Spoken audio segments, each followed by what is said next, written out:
కొన్ని వచనాలు చదువుదాం. అది మొదటి సమూయేలు గ్రంథము మొదటి అధ్యాయం. మొదటి సమూయేలు గ్రంథము మొదటి అధ్యాయం.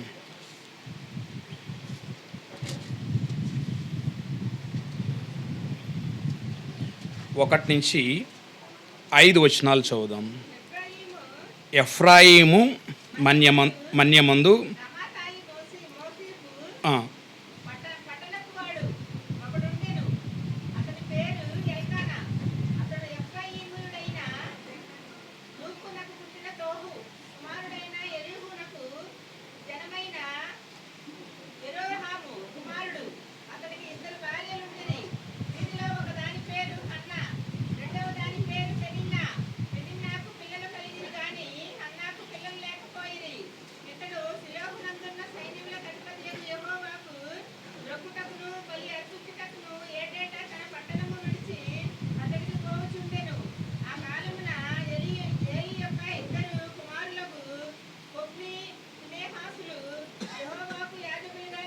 సహోదరుల్లో మిగతా 2 వచనాలు చదవండి. 4, 5 వచనాలు.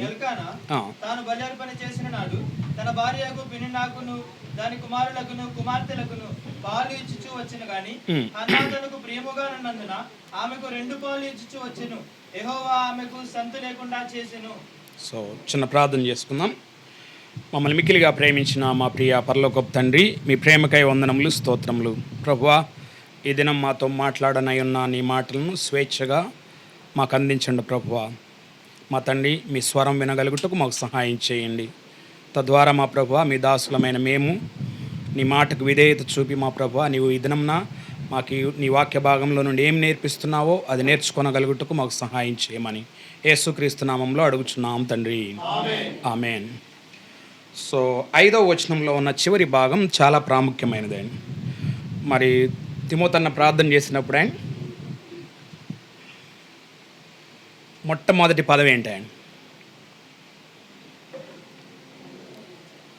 తిమోతన్న ప్రార్థన చేసినప్పుడు అందరం విన్నాం కదా.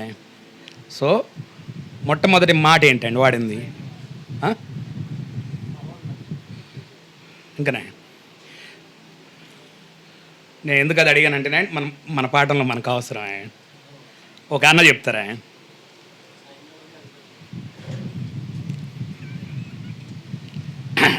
సరేనే. సో మధ్యలో నేను చెప్తానే, మీరు మధ్యలో గుర్తు చేసుకోవడానికి ప్రయత్నించండి ఎందుకు ఇది అని అంటేనే.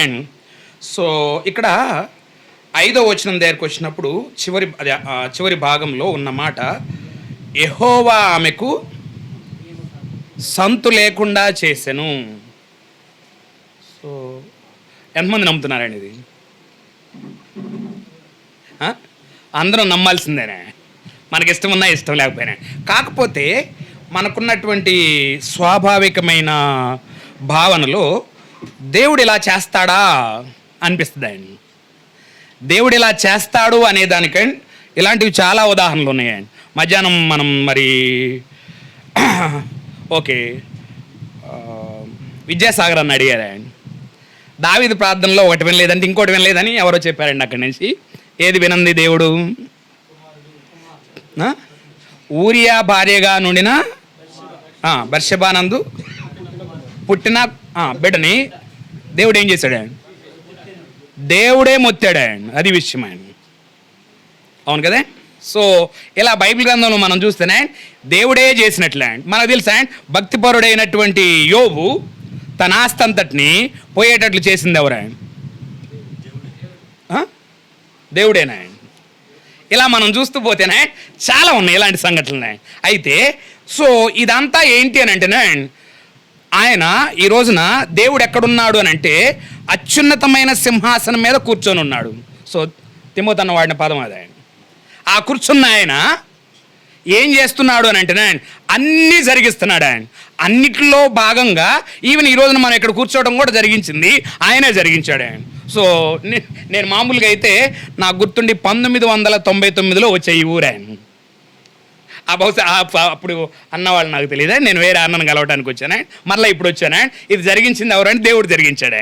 ఇలా దేవుడు జరిగిస్తూ ఉంటాడు. జరిగించే వాటిలో చాలా జాగ్రత్త. అందులో పాజిటివ్ మాత్రమే దేవుడు జరిగించడం, నెగిటివ్ కూడా చాలా జరిగిస్తాడండి దేవుడు. కాకపోతేనే దేవుని సేవకులమైనటువంటి మనము దేవుడు జరిగించే వాటిని మనం సరిగా అర్థం చేసుకోవడం అనేది చాలా చాలా విలువైనది ఆయన. సో ఆయన యొక్క సార్వభౌమాధికారంలో ఆయన అన్నీ జరిగిస్తాడు. అందుకనే శిష్యులను పంపించినప్పుడు ఆయన సో యేసుప్రభు వారి శిష్యులకు చెప్పినటువంటి ఒక మాటని మనం గుర్తు చేసుకుంటే ఆయన అన్న మాట ఏంటి అంటే, మీ తల వెంట్రుకలన్నీ సో తల వెంట్రుకలన్నీ లెక్కింపబడి అంటే అర్థం ఏంటి ఆయన? ఎందుకంటే పాట పాడిన అన్న పేరు గుర్తు రావట్లేదే, ఓబేదన్న. సో ఓబేదన్న వెంట్రుకలు, తర్వాత కోరేష్ వెంట్రుకలు ఎన్ని ఊడిపోతున్నాయి, ఎన్ని ఉంటే నేను లెక్కేస్తూ కూర్చుంటాడు ఏంటండి దేవుడు? అది కాదండి అక్కడ అర్థం ఏంటో తెలుసా? మీ తల వెంట్రుకలన్నీ లెక్కింపబడినవి ఉన్నవి అని అంటే అర్థం ఏంటి అని అంటే, అంత విలువ లేనివే నాకు తెలుస్తూ ఉంటే మీ జీవితంలో ప్రతిదీ నాకు తెలుసు అని దేవుడు చెప్తా ఉన్నాడు అండి. ఆ జరిగించేవని నాకు తెలిసే జరిగిస్తున్నాను అని దేవుడు చెప్తున్నటువంటి మాట అండి. ఆ తర్వాత మనకు తెలుసు అండి, అందరికి బాగా తెలిసిన వచ్చిన భాగం ఉందండి, రోమాపత్రిక 8వ అధ్యాయం 28లోనండి. ఏముంది? దేవుని ప్రేమించు వారికి అనగా ఆయన సంకల్పం చొప్పున పిలువబడిన వారికి మేలు కలుగుటకై సమస్తమును. అక్కడ ఆగండి, సమస్తమును అంటే ఏంటండి? సమస్తము అని అంటే సమస్తమైన, దానికి ఏం ఆల్టర్నేటివ్ వర్డ్ లేదు. సో సమస్తంలో మన కష్టాలు ఉంటాయి, దుఃఖ శ్రమలు ఉంటాయి, ఇలాంటి రకరకాల పరిస్థితులు ఉంటాయి. అవన్నీ ఎవరు జరిగించారు? ఉదాహరణకండి, ఒకవేళ ఇప్పుడు దావీదు దగ్గరికి వెళ్ళి అసలు ఇది ఎందుకు జరిగించాడని చూస్తేనే బైబిల్ని సరిగా అర్థం చేసుకునే వాళ్ళం అయితేనే అక్కడ అది జరిగించిన తర్వాత దావీదు ఏం చేశాడు? ఏది బిడ్డ చనిపోయిన తర్వాత దావీదు ఏం చేశాడు అని చూస్తేనే ఏం చేశాడు? అప్పటి వరకు 7 రోజులు ఉపవాసం ఉన్నటువంటి ఆయన లేచి చక్కగా స్నానం చేసి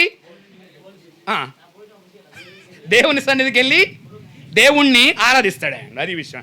మామూలుగా మన బైబిల్లో తెలుగులో మ్రొక్కి అని చాలా చోట్ల ఉంటుంది, కానీ ఆ మ్రొక్కటం అన్న దగ్గర ప్రతి చోట ఇంగ్లీష్లో ఏముంటుందంటేనే వర్షిప్డ్ అని ఉంటుంది. ఆయన దేవుణ్ణి ఆరాధించాడు ఆయన. సో ఈ రోజున మనకు అర్థం కావాల్సింది ఏంటి అని అంటేనే, అదే యోబు దగ్గరికి వెళ్ళాం అనుకోండి, యోబు అంతా పోయిన తర్వాత యోబు చేసింది కూడా ఏంటో తెలుసా? ఆయన పలికినటువంటి మాట ఏంటి అని అంటే, యెహోవా ఇచ్చెను యెహోవా తీసుకొని, ఆ తర్వాత యెహోవా నామమునకు, కానీ దానికంటే ముందే ఉంటుంది తెలుసా?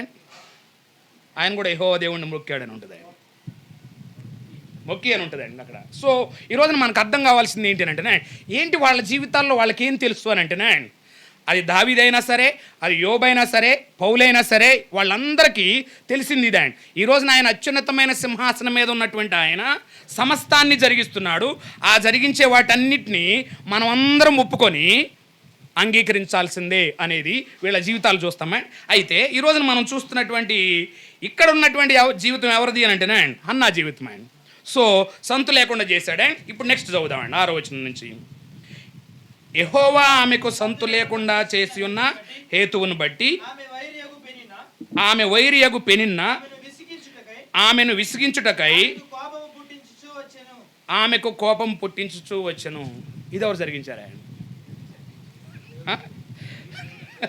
దీనికి కారణం ఎవరు? దీనికి కారణం కూడా దేవుడేనే. ఆమెకు బెడ్లిచ్చుంటే ఈ గొడవ ఉండేది కదా, ఆమెకుండేది కాదు కదా. సో ఇది కూడా దేవుడే జరిగించాడు. అండ్ నెక్స్ట్ చదవండి. ఆయన ఎల్కానా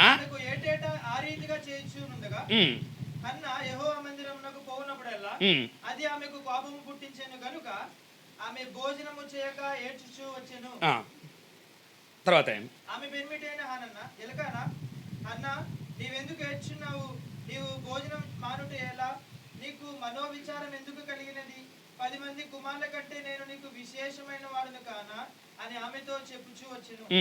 వారి శిలోహులు అన్నపానములు పుచ్చుకున్న తర్వాత హన్నా లేచి యాజకుడైన ఏలీ మందిర స్తంభము దగ్గరనున్న ఆసనము మీద కూర్చుని ఉండగా బహు దుఃఖాక్రాంతురాలై వచ్చి యెహోవా సన్నిధిని ప్రార్థన చేయొచ్చు బహుగా ఏడ్చుచు. ఓకేనండి. సో ఇప్పుడు ఈ పరిస్థితి అంతటిని బట్టి ఈమె యెహోవా సన్నిధికి వచ్చి ఏం చేస్తుంది? అక్క వాళ్ళని అడుగుతాను ఆయన. సో మనకి ఎవరైనా పిల్లలు లేకపోతే ఆయన ఇలా ఏడిపిస్తున్నారు అనుకోండి, ఏం చేస్తాం అక్క? ప్రాక్టికల్ ఏం చేస్తాం చెప్పండి ఆయన?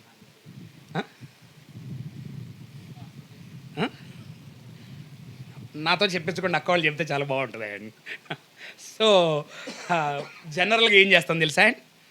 ఒక మాటకే ఏం చేస్తాం జనరల్గా మనం? తిరిగి కానీ ఈమె అలా కాదండి. ఎందుకు ఈమె అలా కాదో తెలుసా అండి? నిజానికి ఆ టైంలో మనం కానీ చూస్తేనే అంత పిల్లలు లేకపోయినా కానీ ఇక్కడ వాళ్ళ గురించి మనం ఏం చదివాం, తన భర్త గురించి, తర్వాత వీళ్ళ గురించి మనం ఏం చూస్తున్నాం అంటేనే ఏటేటా ఎక్కడికి వెళ్తున్నారు వాళ్ళు? షిలోహుకి వెళ్ళి ఏం చేస్తూ ఉన్నారు వాళ్ళు? దేవుణ్ణి ఆరాధిస్తూ ఉన్నారా? అవును కదా. సో ఈమెకి దేవుడు సంతు లేకుండా చేసినా కానీ, అవును కదా. అయినా సో ఇప్పుడు ఇప్పుడు తన మరి ఆమెనేమనాలండి మీ భాషలో ఏమంటారు ఆయన? ఆమెను కాదండి, తనతో ఇంకో ఆమె పెనిన్నానే, తోటికోళ్ళే, సవితి పదం కరెక్టనే, ఓకేనండి, సవితో తోటికోళ్ళ ఏదో మొత్తానికి ఆమె. సో సరే అండి, అందుకే పదం నాకు తెలియక అడుగుతా ఉన్నానే. సరే, ఈ పరిస్థితిలోనే యాక్చువల్గా చూస్తే ఈమె బహు దుఃఖాక్రాంతురాలై వచ్చి యెహోవా సన్నిధిని ప్రార్థన చేస్తూ ఉందండి. అయితే అసలు సిచ్యువేషన్ అంతా ఒకసారి చూద్దామండి. ఈమె ఈ ప్రార్థన చేయటం మాత్రమే అంటే ఈ తన సవిత అలా అంటం మాత్రమే కాదు, ఆమె పిల్లలు లేకపోవడమే కాదు, కానీ అసలు ఆమెన్న సిచ్యువేషన్ ఏంటో ఒకసారి చూస్తేనే మనకు తెలుసా. ఇక్కడ ఈ సమయానికి ఏలీ యాజకత్వం చేస్తూ ఉన్నాడు, అవును కదా. యాజకత్వం చేస్తూ ఉండటం మాత్రమే కాకుండా వారి పిల్లల పరిస్థితి ఏంటో ఇప్పుడు మనం ఒకసారి చదువుదామండి. 2వ అధ్యాయము 12వ వచనం చదువుదామండి. 2వ అధ్యాయము 12వ వచనం. ఏలీ కుమారులు యెహోవాను ఎరుగని వారై మిక్కిలి దుర్మార్గులై ఉండిరి. ఆ తర్వాత 17వ వచనం అండి. అందువలన జనులు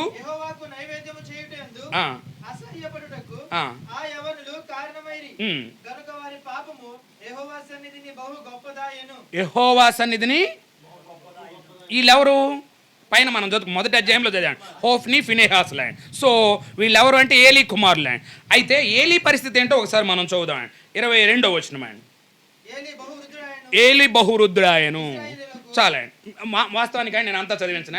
ఇక్కడ మనం చూస్తే ఏలీ కుమారులు అలా అయిపోయారండి, ఏలీ ఏమో బహురుద్రుడు అయ్యాడండి. కానీ ఏలీ కుమారుల విషయం దగ్గరకు వస్తేనే దేవుడు ఏం చేయబోయాడు తెలుసా? ముందుగానే చెప్తాడు, మామూలుగా వాళ్ళని చంపబోయాడండి. ఈ పరిస్థితుల్లో ఉంది ఎవరు? అన్న. యాజకత్వం చేస్తున్నటువంటి ఏలీ ఏమో వృద్ధుడైపోయాడండి. ఆయన తర్వాత యాజకత్వం కొనసాగించాల్సినటువంటి హోఫ్ని ఫినాస్లేమో దుర్మార్గులైపోయి పాడైపోయారండి, అవును కదా. సో ఈమె ఏటేటా దేవుని సన్నిధికి వెళ్ళి దేవుణ్ణి ఆరాధించేటటువంటి కుటుంబంలో ఉన్నటువంటి స్త్రీ అండి. ఈవెన్ సంతు లేకుండా గొడ్రాలుగా ఉన్నటువంటి ఆమె. సో అయితే ఇప్పుడు దేవుని సన్నిధికి వచ్చి ఆమె ప్రార్థన చేస్తూ ఉందండి. దేవుని సేవకులమైనటువంటి మనమే. సో మధ్యాహ్నం మన వాక్యం విన్నట్లే అన్నిసార్లు హాయిగా ఉండే వాతావరణంలో ఉండము, అన్నిసార్లు హాయిగా ఉండే వాతావరణంలో ఉండము. ఇంకా చెప్పాలి అని అంటేనే మనం ముందు చూసుకున్నట్లే అన్నిసార్లు దేవుడు మనల్ని హాయిగా ఉండే వాతావరణంలో ఉంచడు. నా అనుభవంతో చెప్తున్నానండి, నేను ఉంచడాన్ని. ఎందుకో తెలుసా? ఉంచితే మనం దేవుని సేవ చేయము. ఆయన ఉంచడాన్ని ఎందుకు ఉంచడు అని అంటేనే ప్రాముఖ్యంగా ఇందాక మనం అన్న వాక్యం చెప్పినప్పుడు మనం చూసామని, వాక్యం బోధించేటటువంటి మనం అండ్ వాక్యం మాట్లాడేటటువంటి మనము ఆ వాక్యం మన అనుభవంలోనికి రావాలి అని అంటేనే మనల్ని దేవుడు ఆ అనుభవంలోని తీసుకొచ్చేదానికి రకరకాల పరిస్థితులు గుండా తీసుకెళ్తూ ఉంటాడు. అందుకు ఒక గొప్ప దైవజనుడు ఏమంటాడు తెలుసా? నీవే వాక్యాన్ని అయితే ఈరోజు నేర్చుకున్నావో రేపటి నుంచి నువ్వు అది అనుభవంలోనికి తీసుకురావడానికి దేవుడు నీకు చాలా పరిస్థితులు పెడతా ఉంటాడు. కాకపోతే ఈరోజు ఉన్నటువంటి పరిస్థితి ఏంటి అని అంటేనే విన్నంతసేపు వాక్యం బాగుంది ఆహా ఓహా అనుకుంటామే, గేటు దాటాక విన్న వాక్యము అసలు దేవుని సేవకులము అని మర్చిపోయేటటువంటి వాతావరణం ప్రస్తుతం ఉన్నదండి. అయితే నిజంగా యథార్థంగా మనం నేర్చుకోవాలి అనేటటువంటి ఆశ కానీ మనకుంటేనే ఏమి నేర్చుకున్నామో అది అనుభవంలోనికి వచ్చేటట్లు దేవుడు రకరకాల పరిస్థితుల్లోంచి మనల్ని తీసుకెళ్తాడే. ఆ వాక్యం మన అనుభవం అవుతుందండి. ఆ వాక్యం మన అనుభవం అయితేనే అనుభవమైనటువంటి వాక్యాన్ని మనం మాట్లాడినప్పుడు ఇతరుల జీవితాల మీద ప్రభావం ఉంటుందండి. ఇది చాలా చాలా విలువైనటువంటిది అండి. సో ఇక్కడ హన్న అటువంటి పరిస్థితిలో ఉందండి. ఆ పరిస్థితిలో ఉన్నటువంటి ఆమె బహుదృక్కాక్రాంతులైగా ఏడుస్తూ ఏం చేసింది? నెక్స్ట్ వచ్చినాను మనం చదువుదామండి. మొదటి అధ్యాయంలో మనం ఆగిన దగ్గరికి వెళ్ళి వద్దామండి. సైన్యములకు అధిపతియగు యెహోవా నీ సేవకురాలనైన నాకు కలిగి ఉన్న శ్రమను చూచి నీ సేవకురాలనైన నన్ను మరొక జ్ఞాపకం చేసుకొని నీ సేవకురాలనైన నాకు మగపిల్లను దయచేసిన యెడల వాని తల మీదకి చౌరపు కత్తి ఎన్నటికీ రానియక బ్రతుకు దినములన్నీ వాడు బ్రతుకు దినములన్నిటిను నేను వానిని యెహోవాకు నీకు అప్పగించునని అప్పగింతునని మొక్కుబడి చేసి మొక్కుబడి చేసుకొనెను. ఆమె యెహోవా సన్నిధిని ప్రార్థన చేసింది. ఆయన ఏమని ప్రార్థన చేసింది? విలువైనటువంటి ప్రార్థన. ఆయన దేవుని ఎదుట వాల్యూ ఉండే ప్రార్థనలు కొన్ని ఉంటాయి, వాల్యూ లేని ప్రార్థనలు కూడా ఉంటాయి. ఆయన చాలా వెయిట్ ఉన్నటువంటి ప్రార్థన. ఆయన సో ఆమె ఉన్నటువంటి సిచ్యువేషన్ అలాంటిదే. నిజమే, వ్యక్తిగతంగా పిల్లలు లేక ఏడుస్తున్నటువంటి మాట వాస్తవమే. బట్ ఆమె ప్రార్థన యొక్క గురి ఏంటో తెలుసా? ఆమె ప్రార్థన గురి ఆమెకు బిడ్డలు కావటం కాదు. యాక్చువల్గా మనం జాగ్రత్తగా గమనిస్తేనే ఏమంటుంది ఆమె? నువ్వు నాకు బిడ్డనిస్తే. సో మనల్ని కూడా దేవుడు రకరకాల పరిస్థితుల్లో పెడతాడే. ఆ పరిస్థితిలో మన ప్రార్థన ద్వారా దేవుని అవసరం తీరాలి. సో ఇప్పుడు దేవుడికి ఎవరు అవసరమో తెలుసా? వీళ్ళ తర్వాత ఆయన ఎలాగో పెద్దవాడు అయిపోయాడండి. ఎవరు? ఏలి పెద్దవాడు అయిపోయాడు. నెక్స్ట్ యాజకత్వం చేసే ఆయన కావాలి అని అంటే పిల్లలు ఎలాగో చేసే కండిషన్లో లేరు. సో ఇప్పుడు ఈమె ప్రార్థన చేసింది. అసలు ఈమె ఇలా ప్రార్థన చేయడానికి గల కారణం ఏంటి అన్నది మనం కానీ జాగ్రత్తగా గమనిస్తేనే ఏమని, నాకు కానీ మగబిడ్డనిస్తే ఏమంటుంది ఆమె? మగబిడ్డని ఇచ్చినట్లే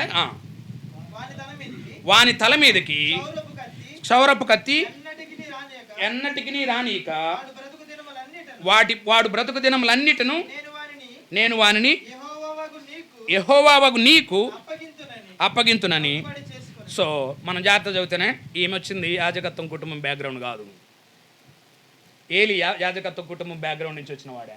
సో మరి ఇతరులు ఎలా యాజకత్వం చేసేది?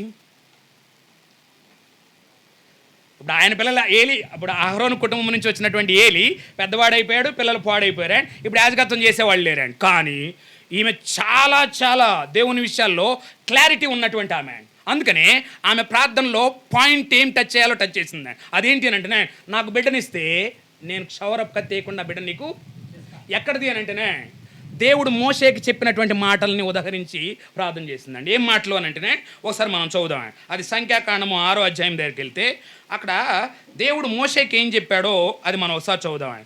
మామూలుగా అయితే మనం మధ్యాహ్నం మనం ఉదయం ఆరాధన వర్తమానంలో చూసామండి. దేవుని యొక్క కోరిక అన్ని గోత్రాల వాళ్ళు యాజకత్వం చేయాలనే అనుకున్నాడు దేవుడు ఆయన. కానీ మోషే కొండ మీద ఉంటే వీళ్ళు కింద చేసిందేంటి? చాలా దౌర్భాగ్యమైన రీతిలో, దేవునికి అవమానకరమైన రీతిలో తినుచు తాగుతూ ఒక దూడను చేసుకొని చేశారండి. సో మోషే కిందకు వచ్చిన తర్వాత యెహోవా పక్షాన ఉన్నవారు ఎవరు అని అంటే లేవీలు మాత్రమే ఆయన వైపు వచ్చారండి. అప్పుడు ఆ లేవీల్లో నుంచి అహరోను కుటుంబాన్ని దేవుడు ఎంచుకున్నాడు.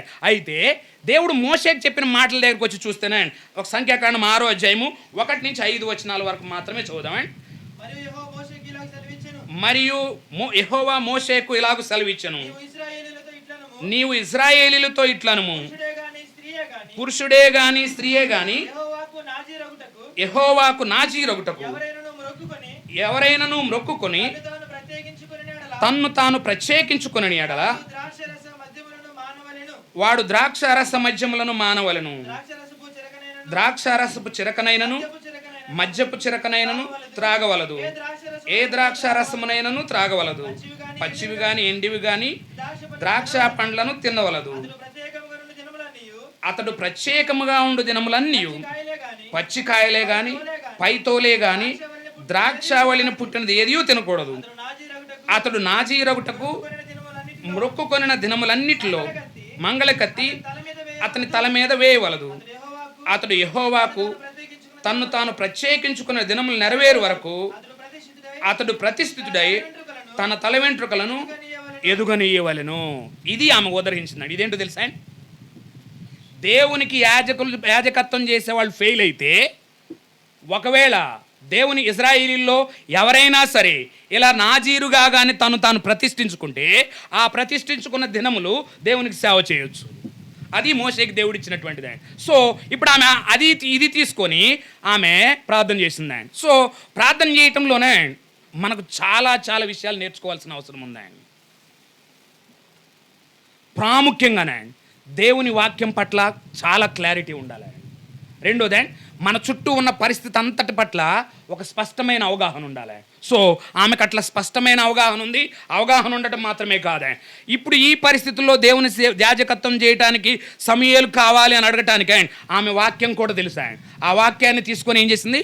ప్రార్థన చేసింది. ప్రార్థన చేసిన వెంటనే దేవుడు ఓకే సమూయేలుని ఇచ్చాడు. ఇది బాగుంది. మామూలుగానే ఇవ్వటం ఒక ఎత్తాయండి, కానీ ఇచ్చిన తర్వాత చాలామంది చాలా రకాలుగా ఉంటారండి. నాకు మామూలుగా నేను యవనస్తుల మధ్య పరిచర్యలు అంటే ఎక్కువ ఉంటానే. యవనస్తులు అని చాలాసార్లు ఎలా ఉంటారంటే, అన్న ఉద్యోగం వస్తే దేవుని సేవకి ఫుల్గా సపోర్ట్ చేస్తానన్నా, ఉద్యోగం చూసిన తర్వాత కనపడరాయండి. అర్థమవుతుందా? మనుషుల యొక్క స్వభావం అదే. సో చాలాసార్లు మన చేతిలోనే డబ్బులు లేనప్పుడే ప్రార్థన చేస్తామా, డబ్బులు ఉన్నప్పుడే దేవుని పని, దేవుని మందిరం అసలు ఏమి గుర్తురావాయండి. అది ఉందే. సో మనకి చాలా గుర్తొస్తాయండి. అవును కదా? ఇలా చాలా ఉంటుందండి. మనం చాలా వాటికి ప్రార్థన చేస్తామండి. అయితే ఈమె ప్రార్థన చేయటం మాత్రమే కాదండి, ఈమె జీవితంలో మనం చూస్తేనే ఇప్పుడు ఆ 1వ అధ్యాయంలో మామూలుగా వాళ్ళు ఏటేటా వెళ్ళేటటువంటి సందర్భంలో ఏం జరిగిందో ఒక సంఘటన మనం చదువుకొని ముందుకెళ్దామండి. మొదటి సమూయేలు గ్రంథం 1వ అధ్యాయంలో సో వాళ్ళు ఏటేటా వెళ్తూ ఉంటారండి. అయితే ఆ వెళ్ళేటప్పుడు 21వ వచనం నుంచి చదవండి. 1వ అధ్యాయం. ఎల్కాయను అతని ఇంటి వారందరూ యెహోవాకు ఏటేటా అర్పించు బలి అర్పించుటకును మొక్కుబడిని చెల్లించుటకును పోయిరి. అయితే హన్నా బిడ్డ పాలు విడుచు వరకు నేను రాను, వాడు యెహోవా సన్నిధిని అగుపడి తిరిగి రాక అక్కడనే ఉండునట్లుగా నేను వాని తీసుకొని వస్తునని తన పెనిమిటితో చెప్పి వెళ్ళకై ఉండెను.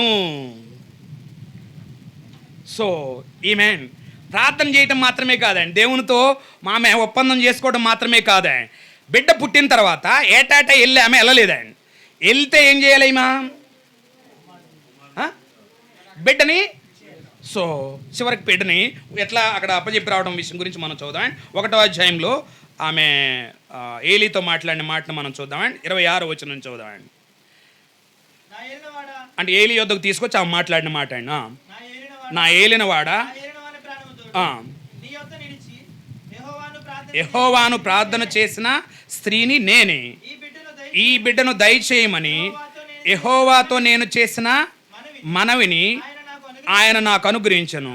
కాబట్టి నేను ఆ బిడ్డను యెహోవాకు ప్రతిష్ఠించుచున్నాను. తాను బ్రతుకు దినములన్నిటను వాడు యెహోవాకు ప్రతిష్ఠితుడని చెప్పెను. అప్పుడు వాడు యెహోవాకు అక్కడనే మ్రొక్కెను. ఇది నాకు చాలా ఇష్టమైంది. సో ఏటేటా ఈమె మామూలుగా దేవుణ్ణి ఆరాధించడానికి వెళ్ళొచ్చే ఈమె ఆ బిడ్డ ఎన్ని సంవత్సరాలకు అర్పించి ఉంటుందండి? పాలు ఎన్ని సంవత్సరాలకు మానేస్తారు అన్న? సీరియస్ చూస్తున్నా, అది సిస్టర్స్ని అడగాలి కదా, నన్ను అడుగుతున్నావు ఏంటన్నట్టు. సిస్టర్స్ మామూలుగా పాలు ఎన్ని రోజులకు మారుతారు పిల్లలు? సంవత్సరం ఇంకనే?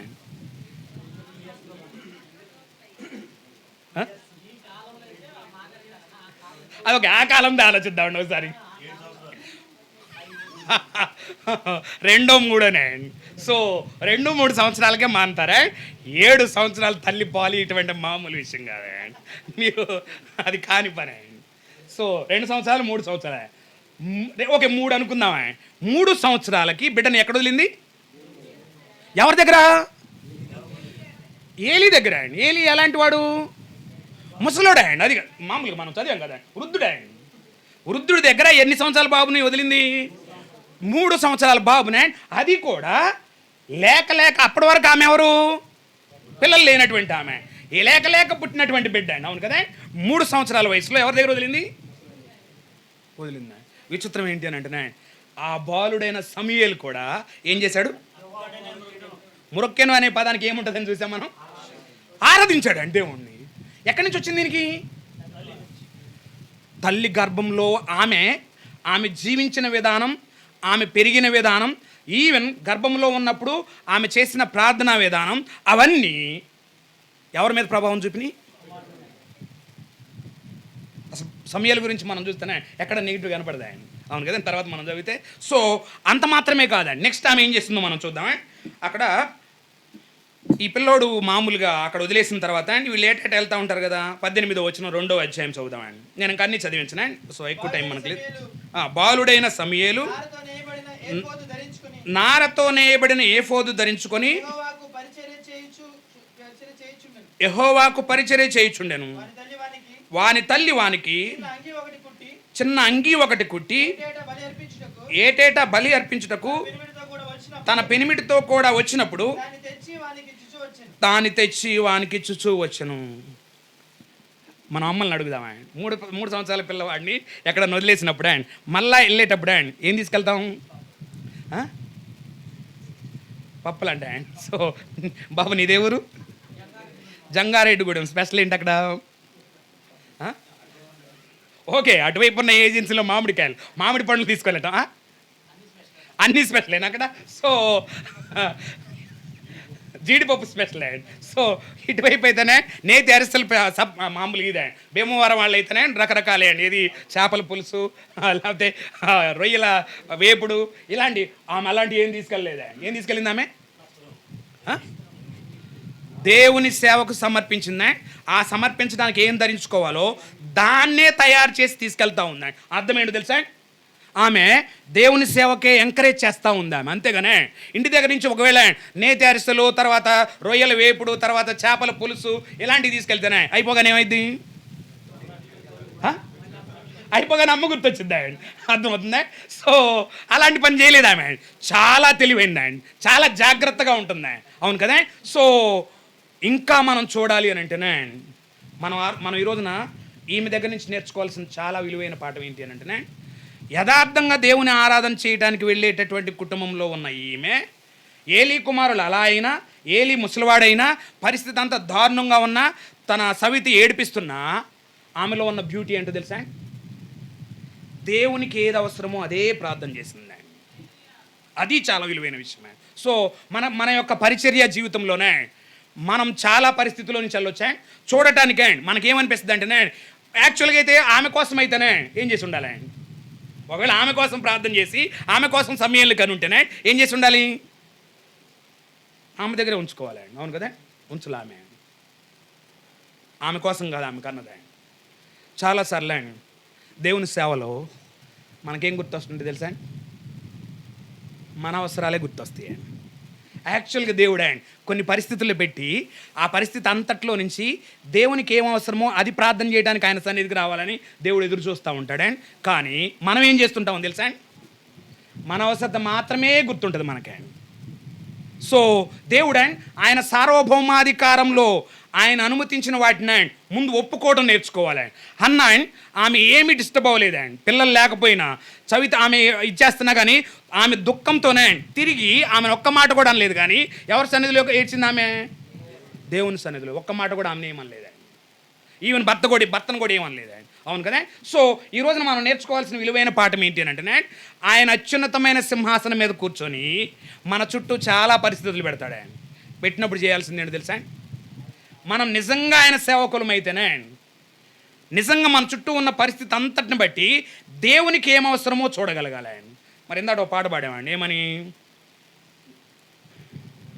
ఎఫెసీయులకు రాసిన పత్రిక 1వ అధ్యాయం 17వ వచనం మీద ఉన్న పాట అండి, మన నేత్రాలు వెలిగించి అనే పాట అండి. ఒకసారి పాడండి, ఆ చరణం పాడండి.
చాలా అండి. సో అందుకే యేసుప్రభు వారు నేర్పించిన ప్రార్థనలో కూడా అండి మొదటి విషయాలు ఏముంటాయి తెలుసా అండి? మన అవసరతల కోసం ఉండదండి. ఆయన నేర్పించిన ప్రార్థన జాగ్రత్త చదివామనుకోండి ఏముంటుంది? నీ నామము, నీ చిత్తము, తర్వాత నీ రాజ్యము, నీ చిత్తం పరలోకమందు నెరవేర్చున్నట్లు. ఈ ఎవరు అవసరతలే? ప్రార్థనలో ముందు మనం చేయాల్సింది ఎవరు అవసరతలే? దేవుని అవసరం. యాక్చువల్గా దేవుని అవసరతలు తీర్చబడటం చేత మనం తృప్తి చెందే వాళ్ళమైతేనే మన అవసరతలు కూడా తీరుస్తాడండి. అందుకనే కదా ఆ అధ్యాయంలో 6వ అధ్యాయంలో ఏముంటుంది? మీకేం అవసరమో నాకు తెలుసు, అన్ని జనుల్లాగా ఇవి లేవు అవి లేవు ఇట్లా అంటే తినడానికి లేదు, బట్టలు కట్టుకోవడానికి లేదు, అది లేదు అన్నట్టు ఉండొద్దు. అయితే మీరేం చేయాలి? మొదట నా నీతిని, నా రాజ్యమును, అప్పుడు అవన్నీ, అక్కడ అలా ఉంది కానీ ఇంగ్లీష్లో చదివితే ఎలా ఉంటుంది అంటేనే అప్పుడు అవన్నీ మీకు అనుగ్రహించబడును అనే ప్లేస్లో ఎలా ఉండాలంటేనే అదనముగా అవి మీకు చేర్చబడును అంటుంది. అంటే వాటి కోసం నువ్వు ప్రార్థన చేయక్కర్లా, నువ్వు వెతకాల్సింది వీటి కోసము అని చెప్తున్నాడు ఆయన. సో మన జీవితంలోనే ఎప్పుడైతే దేవుని అవసరత తీర్చబడుతుందో మన గురి అదై ఉండాలి. అది మన గురి అయి ఉంటేనే దేవుడు నమ్మకమైన వాడు. నెక్స్ట్ చదువుదామండి. ఏది ఇందాక మనము ఆమె ఏటేటా అంగీ తీసుకొని వెళ్తుంది అని చదివిన తర్వాత ఉన్న వచనాలు చదివి మనం ప్రార్థనలోనికి వెళ్దామండి. ఏమ్మా?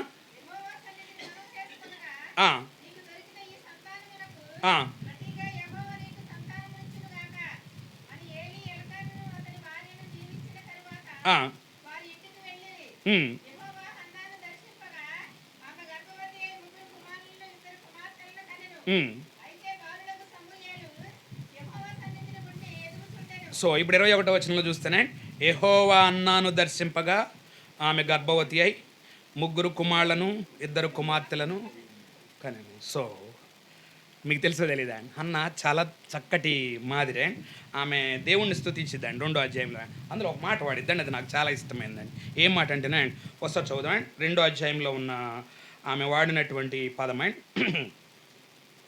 3వ వచనమండి. యెహోవా ఎవరు?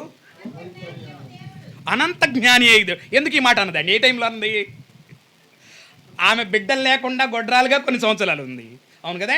సో ఆమె సవితితో ఆమె ఏడిపించబడింది, అవును కదా. ఆమె బిడ్డను కన్నది, దేవునికి సమర్పించింది. ఇదంతా జరిగిన తర్వాత ఆమె ఇప్పుడు ఏమంటుంది? దేవుణ్ణి ఎలా ఆరాధిస్తుంది?